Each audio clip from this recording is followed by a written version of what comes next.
Hello दोस्तों, कैसे हैं आप सभी का स्वागत है आपके अपने इस यूट्यूब चैनल हिंदी की बिंदी में। तो दोस्तों, आज हम बिहारी जिसके संपादक विश्वनाथ प्रसाद मिश्र है उनके पदों की जो है व्याख्या करने वाले हैं। तो इसके अंतर्गत जितने भी पद दिए गए हैं उनकी व्याख्याएं हम करने वाले हैं। तो इसके ऊपर 2 वीडियो मैंने आप सभी को बना के दे दिया था, पार्ट 1 और पार्ट 2 करके। तो उनका लिंक आप सभी को डिस्क्रिप्शन बॉक्स में मिल जाएगा। इसके साथ ही ये जो है मैं प्लेलिस्ट भी तैयार कर दूंगी ताकि आपको ढूंढने में आसानी रहे, आपको एक ही जगह पे मिल जाए। और ये सारे लिंक जो है आपको डिस्क्रिप्शन बॉक्स में मिल जाएंगे, आप वहाँ जाके इस वीडियो को देख सकते हैं। तो चलिए, जो आज के पद हैं वो हम शुरू करते हैं। तो पहला पद है, जिन देखी वे कुसुम गई सूबीती बहार, अब अली रही गुलाब की अपत कटीली डार। तो ये जो है 224वां पद है। तो इसका अर्थ है कि जिन दिनों तुमने वे गुलाब, तो जिन दिनों तुमने वे फूल देखे थे, कुसुम यानी कि फूल देखे थे गुलाब के, वह बहार तो बीत गई, वह बसंत तो अब बीत गया है। अरे भोरे, अब तो गुलाब में पत्र रहित कंटीली झाड़ियाँ ही रह गई है। तो अब कहते हैं कि वे जब तुमने गुलाब में फूल देखे थे, जिन दिनों तुमने वे गुलाब के फूल देखे थे, वह बहार तो अब बीत गई है, वह समय अब बीत गया है, बसंत अब चला गया है, अब तो केवल गुलाब में कंटीली झाड़ियाँ ही रह गई है। अगला है, जो चाहे चटक न घटे, मैलो होए न मीत, रस राजस न छुवाइए, नेह चीकनो चीत। तो यहाँ कहते हैं कि हे मित्र, जो चाहते हो कि प्रेम या मन का जो चटकीलापन है, रंग है, वह ना घटे, वह मलिन ना हो, तो प्रेम से चिकने बने हुए चित्त में रुपए पे पैसे के व्यवहार रूपी धूल को न छुओ। यानी कि अगर प्रेम का वातावरण चाहिए तो उसमें रुपए पैसे की बात व्यवहार में ना लाओ। जहाँ ये धन आ जाता है वहाँ व्यवहार में परिवर्तन आ जाता है, व्यक्ति के व्यवहार में फर्क आ जाता है। इसलिए रुपए पैसे का व्यवहार मत रखो अगर वैसा ही प्रेम और चटकीलापन चाहते हो। अगला है, तंत्री नाद कबित रस, सरस राग रतिरंग, अन बूढ़े बूढ़े तीरे ज बूढ़े सब अंग। तो यहाँ कहते हैं, तो यहाँ तंत्री नाद से अभिप्राय जो है वो वीणा की आवाज़ से है, वीणा के झंकार से है। तो वीणा की झंकार, कवित रस यानी कि कविता का रस, सरस राग और प्रेम के रंग में जो नहीं डूबा, तल्लीन नहीं हुआ, उसमें नहीं डूबा, वही डूब गया, अपना जीवन नष्ट किया। और जो उसमें सर्वांग डूब गया, एकदम गर्क हो गया, अनबूढ़े यानी कि जो नहीं डूबे, वही तर गया, पार हो गया, इस जीवन का फल पा गया।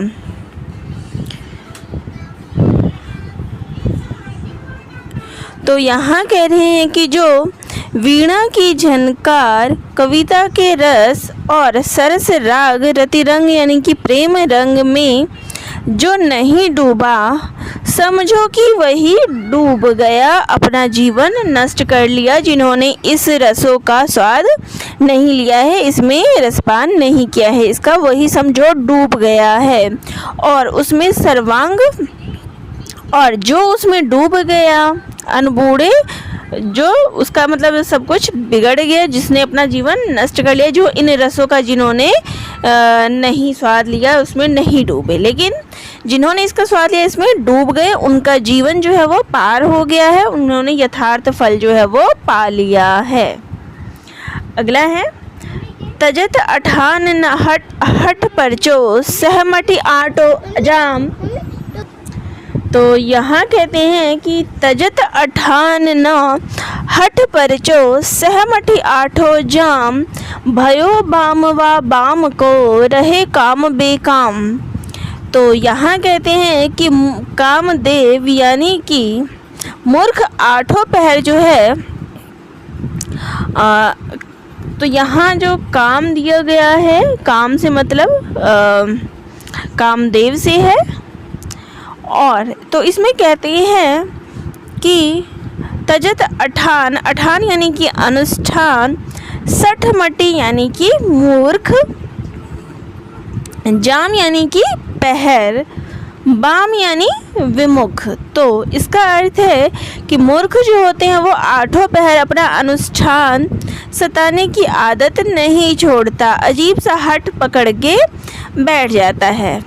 वह कामदेव व्यर्थ ही उस अबला से विमुख बना रहता है, क्रुद्ध हुआ रहता है।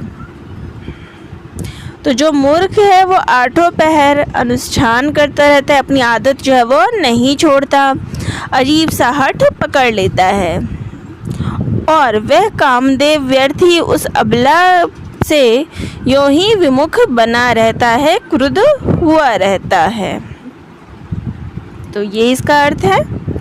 तो चलिए अगला पद है, देह दुल्हिया की बढ़े, ज्यों ज्यों जोबन ज्योति, त्यों त्यों लखी सोते सबे, बदन मलिन दुति होत।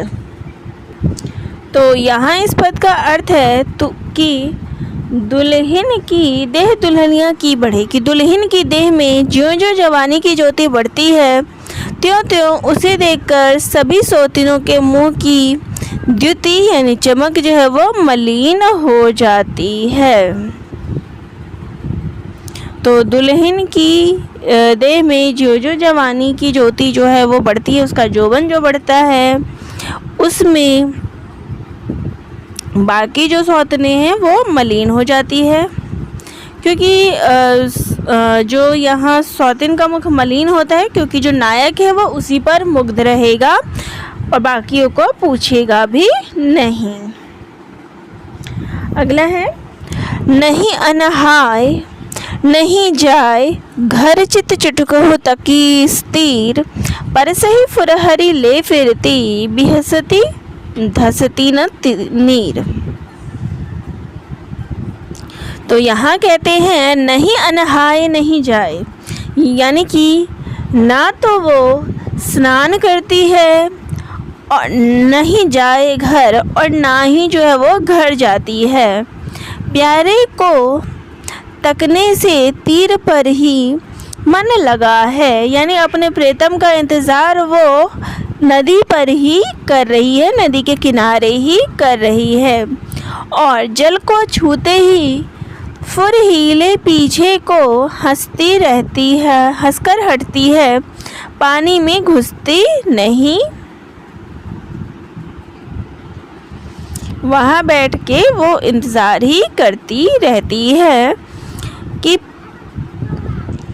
परसी फुरहरी ले फिरती, बिहसती धसती न नीर, कि वो जल को छूते ही उसके पीछे जो है वो हंसी छूट पड़ती है और वो पीछे हट जाती है और पानी में घुसती नहीं है वो। अगला है, अगली पंक्ति है, कासा मोरी न चाय, दृग करो कहाँ की सोह, काटे सो कसकती ही बहे कटीली भो। तो यहाँ कहते हैं कि कासा मोरी न चाय दृग, कि कासा नहीं, ये वर्ड जो है वो नासा है, थोड़ा वर्ड मिस्टेक हो गया है, यहाँ पे गलती हो गई है प्रिंटिंग में, कि नाक सिकोड़ कर, नासा यानी कि नाक, नाक सिकोड़ कर और भों को नचाकर उस नायिका ने जो है वो काका की कसम खाई। उसकी वह कटीली जो भौहें हैं, कटीली भौं अभी तक हृदय में गड़ी हुई है, कांटे सी खटक रही है, चुभ रही है। तो नाक को जो है सिकोड़ कर और भौहें को नचाकर उसने जो है नायिका ने कसम खाई है और उसकी वह कटीली भौहें जो है अभी तक हृदय में गड़ी हुई है, कांटे सी खटक रही है, चुभ रही है। तो यहाँ भौहों को जो है वो कटीली भौहें, कटीले माने गए हैं और नचाया गया है, यानी कि जैसे आदमी जो प्रयत्न करता है नाचने का, वो भौहें नाचने का प्रयास कर रही है। और हृदय में वो भौहें जो है वो कांटे की तरह भौहें हैं और वो चुभ रही है। तो यहाँ मानवीकरण भी अलंकार की बात कह सकते हैं। तो चलिए अगला है, निसी अंधियारी नील पट पहरी चली पिए गे है, कहो दुराई क्यों दुरे दीप सिखासी देह। तो यहाँ कहते हैं कि अंधेरे रात में, निसी अंधियारी की अंधेरी रात में नील पट नीली साड़ी पहनकर चुपचाप अपने प्रियतम से मिलने के लिए नायिका जो है वो घर से निकल पड़ी है, किंतु उसके हृदय में जो है वो दिए की लौ के समान प्रकाश जो है वो दिख रहा है। वह प्रकाश जो है, उस प्रकाश में उसका देह जो है वो छिपाने से कैसे छिपे। तो यहाँ नायिका के सौंदर्य का वर्णन हुआ है कि नायिका जो है वो नीली साड़ी पहनकर रात के अंधेरे में निकली है, लेकिन उसका जो शरीर है उसकी सुंदरता का वर्णन उसको कि वो इतना इस प्रकार चमक रहा है जैसे कि दिए की लौ चमक रही हो, तो उसमें उसका देह किस प्रकार से छिपे इसका वर्णन किया है। अगला है, पत्रा ही तिथि पायत बाघर के चहुपास नित प्रति पुण्योई रहे आनन ओप उजास। तो यहाँ कहते हैं कि पत्रा ही यानी कि तिथि पत्री जो होती है उसकी बात की है कि नायिका के घर के चारों ओर पत्रा पंचांग ही में जो है, पत्रा यानी पंचांग जो होता है वो तिथि पाई जाती है। तिथि निश्चय कराने के लिए पत्रा ही जो है वो पत्रा का शरण लेना पड़ता है। तो क्या होता है कि कोई भी चीज़ जब देखते हैं तो लोग क्या करते हैं, पत्रा यानी पंचांग में देखना पड़ता है लोगों को, क्योंकि मुख की उसके नायिका के मुख की चमक और प्रकाश से वह सदा पूर्णिमा सी पुण्योई यानी कि पूर्णिमा के समान ही बनी रहती है। उसके चमक और प्रकाश देखकर लोग भ्रम में पड़ जाते हैं कि ये पूर्ण चंद्रमा की चांदनी कहाँ से छिटक रही है। तो यहाँ नायिका के सौंदर्य का वर्णन जो है वो पूर्णिमा के चांद से किया गया है। नायिका के चेहरे का जो वर्णन है उसको पूर्णिमा के चांद के समान माना गया है कि उसका सौंदर्य कुछ इस प्रकार से है कि लोग भ्रम में पड़ जाते हैं कि आज कौन सी तिथि है, पूर्णिमा फिर से कैसे आ गई। इसलिए वहाँ के लोग जो है वो पत्राही तिथि यानी कि पंचांग वगैरह का प्रयोग करते हैं। अगला है, पाई महावर देन को नाइन बैठी आए, फिर जानी महावरी एड़ी मीड़त जाए। तो यहाँ कहते हैं कि नायिका के जो है पाँव में महावर लगाने के लिए जो है नाइन आई हुई है, किंतु उस एड़ी में जो लाल है उस एड़ी में खुद ही लाल लगा हुआ है, गुलाबीपन सा है, जिसको देख के नाइन को भ्रम हो जाता है कि उसके पैर में तो पहले ही से महावर लगा हुआ है और वो उसके पैर को जो है रगड़ रगड़ के मांझ के धोने लगती है कि पहले में से उसमें लगा हुआ है। तो यहाँ पे हम इसको भ्रांतिमान अलंकार का उदाहरण मानते हैं कि नाइन को ये भ्रम हो गया कि नायिका के पैर में पहले से ही लाली लगाई हुई है, महावर लगा हुआ, ये भ्रम हुआ है। ये भ्रम अलंकार भ्रांतिमान अलंकार का बहुत ही अच्छा उदाहरण है ये वाली पंक्ति। अगला है, पिए के ध्यान गही गही रही वही है नारी, आपू आप ही आरसी लखी रजते रजवारी। तो यहाँ कहते हैं पिए के ध्यान गही गही रही यानी कि प्रियतम के ध्यान में तत्कालीन तल्लीन रहते रहते नायिका वही हो रही है, उसे स्वयं ही प्रीतम होने का भान जो है वो हो गया है कि स्वयं वो प्रीतम ही बन गई है। अतः वो रिझाने वाली आप ही आरसी देखती रहती है, यानी कि आईना जो है वो स्वयं ही देखने लग गई है और अपने आप पर ही रीझती रहती है, अपने आप को प्रीतम और अपने प्रतिबिंब अपनी मूर्ति समझकर जो है उसको देखती रहती है, उसको मुग्ध करती रहती है। तो यहाँ कहते हैं कि नायिका जब स्वयं को ही उसको भ्रम हो जाता है कि वो स्वयं ही प्रीतम बन गई है और वो स्वयं का चेहरा शीशे में देख देख के उस पे स्वयं पे मुग्ध होती रहती है, रीझती रहती है स्वयं को प्रीतम समझ के। तो अगला है, बड़े कहावत आपको गर्वे गोपीनाथ, तो बती हो जो राखी हो हाथ लखनी मन हाथ।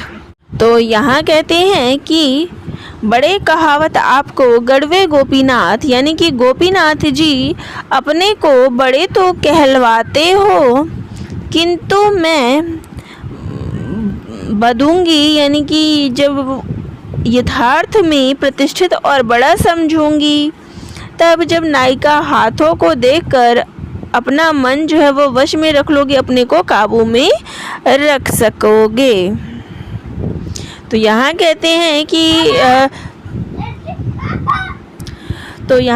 कि जो गोपीनाथ है वो स्वयं को बड़ा कहलवाते होंगे, लोग उनको बड़ा कहते होंगे, लेकिन मैं बड़ा तब बोलूँगी, उस यथार्थ को उसको सच तब मानूंगी जब वो नायिका के हाथों को देखकर अपने मन को वश में रख लेंगे, काबू में रख लेंगे। यानी कि नायिका का जो सौंदर्य है वो अप्रतिम है, तो नायिका के सौंदर्य को देख के कोई भी मनुष्य जो है वो बहक जाएगा। तो इसी की बात यहाँ की है कि नायिका की सौंदर्य को देख के जो गोपीनाथ है वो भी अपना मन जो है वश में नहीं रख पाएंगे। तो इस प्रकार से नायिका का सौंदर्य है कि कोई भी उसको देख के काबू नहीं रख सकता। तो आज का विषय हम यहीं पे समाप्त करते हैं, बाकी के जो रह गए हैं उनको कल के वीडियो में रख लेंगे। और तो आप सभी को ये वीडियो कैसा लगा कमेंट बॉक्स में ज़रूर कमेंट करके बताइएगा। चैनल पे नए हैं तो चैनल को ज़रूर सब्सक्राइब करिएगा। तो दोस्तों आप सभी